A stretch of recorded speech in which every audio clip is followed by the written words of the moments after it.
மோடி அரசுக்கு எதிராக இந்தியா முழுக்க மிகப்பெரிய போராட்டம் விடுத்திருக்கிறது. பஞ்சாபில் தொடங்கி தமிழ்நாடு வரைக்கும் பெருமளவிற்கு போராட்டக்காரர்கள் தெருவுக்கு வந்திருக்கிறார்கள்.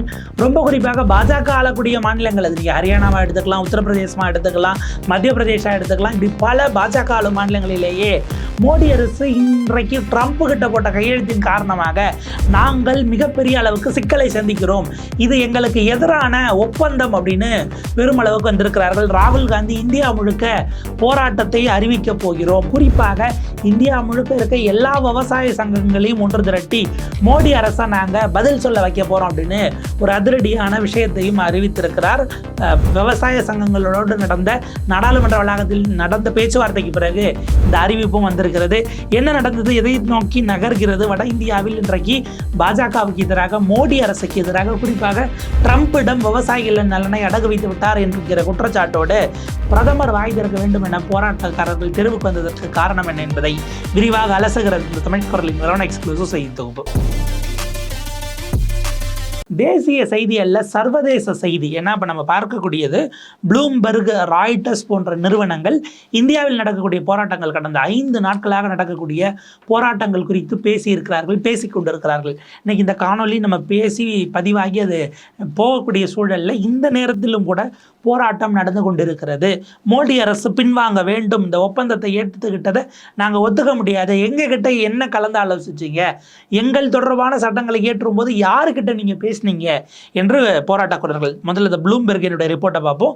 Indian farmers protest against Modi's trade deal with ட்ரம்புடன் அமெரிக்காவுடன் மோடி செய்திருக்கக்கூடிய ஒப்பந்தத்தை எதிர்த்து இந்தியாவினுடைய போராட்டக்காரர்கள். அதில் நம்ம பார்க்கக்கூடியது நொய்டாவில் எடுத்திருக்கக்கூடிய போராட்டம். குறிப்பாக பெண்களே வந்து பார்த்திங்க அப்படின்னா தெருவில் இறங்கி விவசாயம் சார்ந்து பயணிக்கக்கூடிய பெண் தொழிலாளர்கள் அவங்க தெருவுக்கு வந்திருக்கிறார்கள்ங்கிறத பார்க்க வேண்டியிருக்கு. அதில் குறிப்பிடுறாங்க, பஞ்சாப் தொடங்கி தமிழ்நாடு வரை மிகப்பெரிய அளவிற்கு இந்த போராட்டக்காரர்கள் உள்நாட்டினுடைய நலனுக்கு எதிராக, விவசாயிகள் நலனுக்கு எதிராக இது இருக்கிறது என்று சொல்லி இன்றைக்கு தெருவில் வந்து உட்கார்ந்திருக்கிறார்கள். அது ப்ளூம்பெர்க் ரொம்ப விரிவாக எந்தெந்த பகுதிகளில் என்ன மாதிரியான கோரிக்கைகள் அப்படிங்கிறத ஒரு எக்ஸ்க்ளூசிவான கவர் பண்ணியிருக்கிறாங்க. மற்றபடி பார்த்திங்க அப்படின்னா ராய்டர்ஸினுடைய report, farmer protest over US India trade framework government defence pact அப்படிங்கிட்டு ராய்டர்ஸ் நிறுவனமும், ரெண்டுமே அகில இந்திய அளவில் அல்ல சர்வதேச அளவில் மதிப்புமிக்க ஊடகங்கள். அவங்க பார்த்திங்க அப்படின்னா அவங்களுடைய ஜந்தர் மந்தரில் நடந்த போராட்டம், டெல்லியில் நடந்ததை எடுத்து குறிப்பிட்டு என்னென்ன விஷயங்கள் அப்படிங்கிறத குறிப்பிட்றாங்க. ஃபார்மர்ஸ் இந்தியா அமெரிக்காவினுடைய அந்த கூட்டு ஒப்பந்தம் ட்ரேட் பேக்டை அதனுடைய நகல்களை கொளுத்தி இருக்கிறார்கள், கொளுத்தி தங்களுடைய எதிர்ப்பை பதிவு செய்திருக்கிறார்கள். குறிப்பாக மத்திய அரசு இப்படி நீங்கள் ஒரு திட்டத்தை போடுறீங்க அப்படின்னா எங்ககிட்ட கலந்து ஆலோசிச்சிங்களா? நாங்கள் தானே அதே வேலையை இங்கே பார்த்துக்கிட்டு இருக்கிறோம், எங்களுடைய வாழ்வாதாரத்தை பாதிப்பதற்கு முன்பாக என்ன கன்சல்டேஷன் நடந்தது அப்படிங்கிறதையும் கொண்டு வராங்க. எதிர்கட்சிகள் ட்ராப் டீல், ஒரு வந்து பார்த்திங்க அப்படின்னா பொறியில் சிக்கிக்கொண்டார் மோடி, அவர் சிக்கனா பரவாயில்ல, இந்தியாவினுடைய பொருளாதாரத்தையே கொண்டு போய் சிக்க வைத்திருக்கிறார் அப்படின்னு கடுமையாக இது பண்ணுறாங்க. அமெரிக்கா இந்தியாவினுடைய விவசாயிகளை அவங்க வந்து பார்த்திங்கன்னா சீரழிச்சிடும், US deal will destroy farmers அப்படிங்கிற குற்றச்சாட்டுகளை வைக்கிறார்கள். சரண்டர் ஆகிவிட்டார் மோடி என்கிற குற்றச்சாட்டு வருகிறது. நாட்டினுடைய விவசாயிகளினுடைய நலனை காவு கொடுத்திருக்கிறார் என்கிறதெல்லாம் நாடாளுமன்ற வளாகத்தில், ஏன்னா உள்ளே பேசுறதுக்கு தான் அவையவே நடத்த விடுறதெல்லாம் மொத்தமாக கலையபுரம் பண்ணி அமளி ஏற்படுத்தி ஒத்தி வச்சிடுறது, வெளியில் இவ்வளவும் பேசப்படுகிறது. இந்தியாவினுடைய வர்த்தகத்துறை அமைச்சர், வணிகத்துறை அமைச்சர் பியூஷ் கோயல் பேசுகிறார், இது ரொம்ப முக்கியமானது தான், அப்படிலாம் ஒன்றும் பெருசாக வந்துடாது, விவசாயிகளினுடைய நலனை நாங்கள் வந்து பாதுகாப்போம் அப்படின்னு சொல்கிறாரு. இது வந்து ரொம்ப மிஸ்லீடிங்காக இருக்குது. அதாவது அவங்கள வந்து தவறான வகையில் வழிநடத்தக்கூடியதான தகவலாக இருக்காங்க. என்னென்னா டெய்ரி ப்ராடக்ட், பால் வளம் சார்ந்த பொருட்கள், பால் பொருட்கள், பவுல்ட்ரி, நீங்கள் வந்து பார்த்திங்க அப்படின்னா கோழி வளர்ப்பு, இல்லை நம்ம பண்ணை வைத்து வளர்க்கக்கூடிய இறைச்சிக்காக வளர்க்கக்கூடிய விலங்குகள் இருக்கு இல்லையா, அந்த மாதிரியானது, ரைஸ், அதே போல் வீட்டு அரிசி ஆகட்டும், அல்லது பார்த்திங்கன்னா கோதுமை ஆகட்டும், மற்ற பழங்கள், இது எல்லாமே வந்து பார்த்திங்கன்னா டீலுக்கு வெளியில் தான் இருக்குது அப்படின்னு பியூஷ் கோயல் சொல்கிறாரு. இப்போ என்ன பிரச்சனைனா, பியூஷ் கோயல் இதை வாய் வார்த்தையாக சொல்கிறாரே தவிர இரு நாடுகளும் கையெழுத்து போட்ட அந்த ஒப்பந்தம் இருக்கு இல்லையா, அதை நீங்கள் வெளியில் தூக்கி போட்டால் மற்றவர்கள் யாராலும் நீங்கள் சொல்கிற மாதிரி பொய் பிரச்சாரமாக இருந்தால் அதை பண்ணவே முடியாதில்ல அப்படிங்கிற கேள்வி வருகிறது. சம்யுக்த் கிசான் மோர்ச்சா ஏறத்தாழ 100க்கும் மேற்பட்ட விவசாய சங்கங்களின் கூட்டமைப்பு, இந்தியா முழுக்க இருக்கக்கூடியவர்கள், அதில் பல யூனியன்கள் ஆளுங்கட்சியோட ஆதரவாக பயணிக்கிறவங்க, எதிர்கட்சியோட ஆதரவாக பயணிக்கக்கூடிய விவசாய சங்கங்களும் அதில் அடங்கியிருக்கு. இவங்க அத்தனை பேரும் இதை மிக முக்கியமாக எங்களுடைய வாழ்வாதாரத்துக்கும் ஜீவாதார பொருளாதாரத்துக்கும் தொழிலுக்கும் எதிரானது அப்படிங்கிறத அழுத்தம் திருத்தமாக பதிவு பண்ணியிருக்கிறாங்க. இது வரும் எதிர்கட்சிகளுடைய போராட்டம் மட்டுமல்ல, அவங்க விவசாய சங்கங்களினுடைய போராட்டம் மட்டுமல்ல அப்படிங்கிறத பார்க்கணும். புருஷோத்தம் சர்மா அப்படிங்கிற ஒரு விவசாயி, அவர்கிட்ட ராய்டர்ஸில் பேட்டி எடுத்திருக்கிறாங்க. இந்தியா முழுக்க பல இடங்களில் அமர்ஜித் கவுர் அப்படின்ட்டு ஆல் இண்டியா ட்ரேட் யூனியன் காங்கிரஸினுடைய அங்கே பொறுப்பில் இருக்கக்கூடியவர், ஜெனரல் செக்ரட்டரியாக இருக்கக்கூடியவர், இப்படி பலரும் கூட இது பெரிய அளவுக்கு இந்த அரசு என்ன பண்ணுச்சுன்னா, இப்போ பாருங்களேன், ட்ரம்ப் கூட நாங்கள் கையெழுத்து போட்டது தான் பண்ண, நீங்கள் டீலை மொத்தமாக வெளியில் போட்டிங்கன்னா அவங்களுக்கு ஏன் அச்சம் வருது? கவர்மெண்ட்டு மறைக்குது, நீங்கள் வெளிப்படையாக பேசலை, நீங்கள் உண்மையை சொல்லலை, விவசாயிகளுக்கு நேர்மையாக வெளிப்படைத்தன்மையாக நடந்து கொள்ளவில்லை என்கிற காரணத்தினால் இவ்வளோ பெரிய போராட்டம் தெருவுக்கு வந்திருக்கிறார்கள். நீங்கள் உள்ளறைக்குள்ளே என்ன சைன் பண்ணீங்கன்னு ட்ரம்ப் ஒன்று சொல்கிறாரு, அதை நீங்கள் இன்றைக்கி வரைக்கும் மறுக்கலை. அப்போ உங்களின் மீது சந்தேகம் வருமா வராதா? அதை மக்கள் நம்பணுமா நம்பக்கூடாதாங்கிறதுக்கு ட்ரம்ப் சொன்னது தப்புன்னு இன்றைக்கி அவருடைய ஸ்டேச்சருக்கு பிரதமர் மோடியோ அல்லது வெளியுறவுத்துறை அமைச்சர் ஜெய்சங்கரோ நாடாளுமன்றத்திலேயோ இல்லை பொதுவெளியிலையோ மக்கள் மன்றத்திலேயோ ட்ரம்ப் சொன்னதை நாங்கள் மறுக்கிறோம், அது மிஸ்லீடிங்காக இருக்குது. அதாவது ராகுல் காந்தியோ அல்லது எதிர்கட்சிகளோ இவங்க சொல்லக்கூடியது மிஸ்லீடிங் என்று சொல்லக்கூடிய நீங்கள் ட்ரம்ப் சொன்னது உண்மைக்கு புறம்பானது என்று ஏன் சொல்லலை அப்படின்னு விவசாயிகள் இப்போ கேட்குறாங்க. அப்போ நீங்கள் கேட்டால் அந்த சிக்கலை முடிஞ்சு போயிருமே அப்படின்னா அதற்கான விஷயங்கள் வரலை அப்படிங்கிறதையும் பார்க்க வேண்டியிருக்கிறது. இந்த சூழலில் தான் இந்தியாவினுடைய நாடாளுமன்ற வளாகத்தில் விவசாய சங்கங்களை, பல்வேறு விவசாய சங்கங்களைச் சேர்ந்த பிரதிநிதிகள் மக்களவை எதிர்க்கட்சித் தலைவர் ராகுல் காந்தி அவர்களை சந்தித்திருக்கிறார்கள். இதில் சிலது பார்த்தீங்கன்னா காங்கிரஸோடு இருக்கக்கூடிய, அவர்களோடு சேர்ந்து பயணிக்கக்கூடிய விவசாய சங்கங்களும் அதில் அடக்கம். ஏன்னா இப்போ பிஜேபி கரெக்டாக அதில் ஒரு சிலரை மட்டும் எடுத்து பார்த்தீங்களா காங்கிரஸ்காரங்களே கூப்பிட்டு பேசிட்டு இவர் காங்கிரஸ் விவசாயிகள் சந்திச்சாங்கன்னு போய் சொல்கிறாங்க அப்படின்னு அவங்க போட்டுக்கிட்டு இருக்கிறாங்க.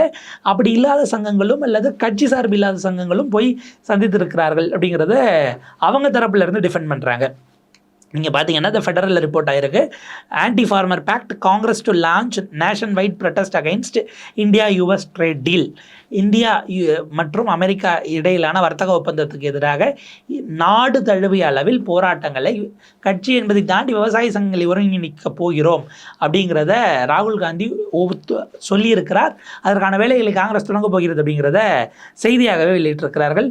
இந்தியா முழுக்க இருக்கக்கூடியவர்கள் மோடி அரசுக்கு எதிராக ஒரு ஈஸ்ட் இந்தியா கம்பெனி ஸ்ட்ராட்டஜியில் இவங்க செயல்பட்டு இருக்கிறார்கள் அப்படிங்கிற பகிரங்கமான குற்றச்சாட்டு. எந்த தேசபக்தி இல்லைன்னு அவங்க சொல்கிறாங்களோ, இந்த தேசத்தை சுரண்டிய, இந்த தேசத்தின் வளங்களை அள்ளி கொண்டு அவங்க போயிட்டு இங்கே இருந்தவர்களை ஒன்றுமில்லாதவர்களாக மாற்றி இந்தியாவில் என்ன விளைவிக்கணும்னு அவங்க முடிவு பண்ணி இங்கே என்ன உற்பத்தி ஆகணும், எது விற்பனைக்கு வரணும், எது சந்தைப்படுத்தப்படணும், உள்ளூர் பொருட்களுக்கே இங்கே கூடுதல் வரியை போட்டதா, நம்ம ஊரில் நம்ம விளைவிச்ச பொருளுக்கே வரியை போட்டு இப்படியான பல கொடூரங்களை இந்த காலகட்டத்தில் கிழக்கிந்திய கம்பெனி எப்படி செய்ததோ அந்த மாதிரி அவங்க இந்த நாட்டை சுரண்டன்னு பார்த்தா இந்த நாட்டுக்கு அவங்களுக்கு சம்மந்தம் இல்லை, புரிஞ்சுக்க முடியுது. ஆனால் இந்த நாட்டிலேயே இருந்து கொண்டு இங்கே இருக்க மக்களால் தேர்ந்தெடுக்கப்பட்டு இருக்கக்கூடிய அரசு அப்படி ஒரு நிலையில் எங்களை பார்ப்பதா என்கிற ஒப்பீட்டை ராகுல் காந்தி செய்ததாகவும் இப்போது செய்திகள் வெளியாக தொடங்கி இருக்கிறது. இதை தான் அவர் பேசியிருக்கிறார். ஈஸ்ட் இந்தியா கம்பெனியோடு கொண்டு போய் இந்த நாட்டை சுரண்டுவதற்கானது விவசாயிகளுக்கு எதிரானது அப்படிங்கிறத ராகுல் காந்தி பதிவு செய்ததாகவே செய்திகள் தெரிவிக்கிறது. அவங்க என்ன சொல்கிறாங்க, மார்ச் 9 பார்லிமெண்ட் செஷன் போயிட்டு இருக்கிறது. அது மார்ச் 9 நோக்கி வரும்பொழுது நேஷனல் கேபிட்டல் இந்தியாவுடைய தலைநகரம் டெல்லிக்குள்ளே கொண்டு போய் விவசாயிகளை கொண்டு பெரும் அளவுக்கான ஒரு திரட்சி போராட்டம், ஏறத்தாழ நம்ம 3 வேளாண் சட்டங்களுக்கான அந்த காலகட்டங்களைப் போல் அதை ரெக்ரியேட், அதில் பார்த்திங்கன்னா கட்சிகள் யாரும் உள்ள வர வேண்டாம் என்பதாக அன்றைக்கு விவசாய சங்கங்கள் ஒருங்கிணைந்தார்கள்.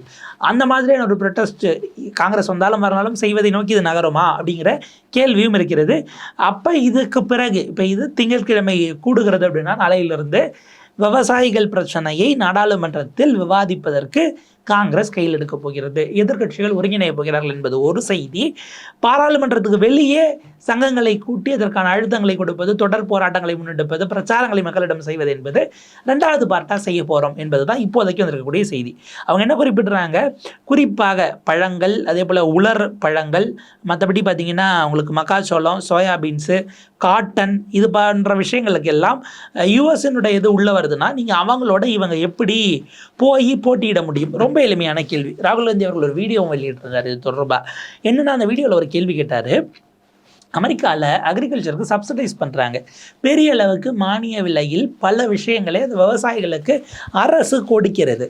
இங்கே இந்தியாவில் அந்த அளவுக்குலாம் சப்சிடி கிடையாது. உங்களுக்கு ஆண்டுக்கு 6000 ரூபாய் அப்படின்னு பிரதமருடைய அந்த கிசான் திட்டத்தில் நீங்கள் பதிவு பண்ணியிருந்தீங்கன்னா ஆண்டுக்கு 6000 ரூபாய் அப்படிங்கிறது. அதை தாண்டி சப்சிடைஸ்டு அப்படின்னாலும் கூட அது எந்த அளவுக்கு அவர்களுக்கு பயன் தருகிறது அப்படிங்கிறதும் அமெரிக்கா அளவுக்கான சப்சிடி இல்லைங்கிறதும் தான் யதார்த்தமான விஷயமாக இருக்கிறது.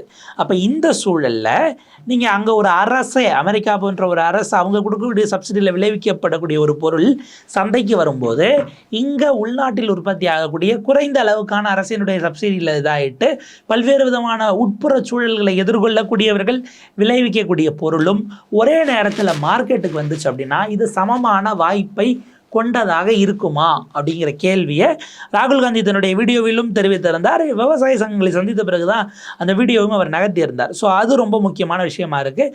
அப்போ பார்த்திங்கன்னா அந்த இம்போர்ட்டட் கிராப்ஸ் உள்ளே வர்றது அப்படிங்கிறது அவங்க குறைஞ்ச விலைக்கு இந்தியாவில் கொடுக்குறத நாங்கள் கொடுக்குறோன்னு ஆரம்பத்தில் ஆரம்பித்து இதுக்கு பழக்கிற இதுக்குள்ளே மார்க்கெட்டிங்குள்ளே போகிறாங்க அப்படின்னா அது மிக மிக சிக்கலுக்குரியதாக போகும். அதில் சிக்கல் என்னென்னா அப்படி வர்றதை நீங்கள் வழக்கமாக ஒரு அரசு என்ன பண்ணும், அவங்க நம்ம உள்நாட்டு உற்பத்தியை விட கொஞ்சம் குறைவாக கொடுக்குறாங்க அப்படின்னா அதில் அவங்க சப்சிடி அந்த பக்கம் அவங்க சப்சிடி கொடுத்துருப்பாங்க, இவங்க அதில் டேக்ஸை ஏற்றுவாங்க.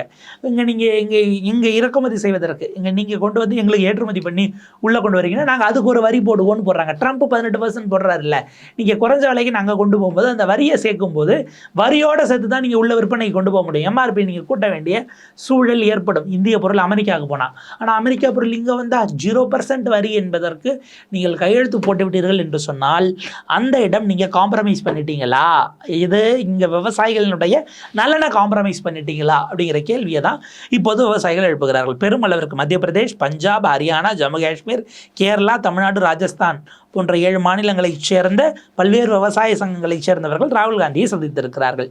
இதில் பார்த்திங்க அப்படின்னா இதில் இவங்க எல்லாரும் முன்னெடுத்துக்கக்கூடிய ஒரே கோரிக்கை அப்படிங்கிறது இந்த சட்டம் சார்ந்து வெளிப்படைத்தன்மை வேணும்.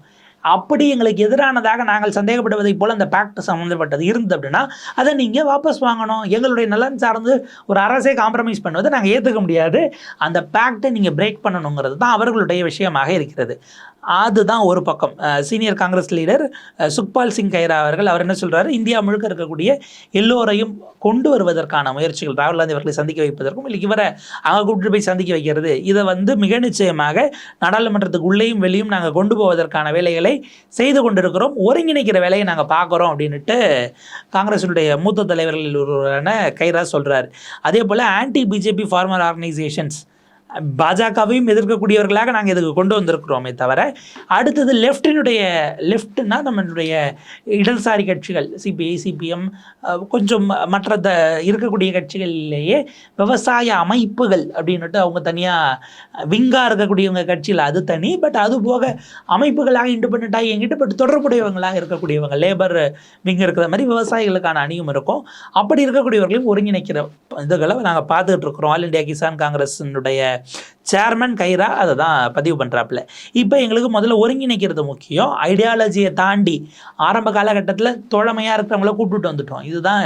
பட் இது பிகினிங் தான், இதோட நாங்கள் நிற்க போகிறதில்ல, தொடர்ந்து எங்களுடைய போராட்டத்தை முன்னெடுக்க போகிறோம் அப்படிங்கிறத அவர் சொல்கிறாரு.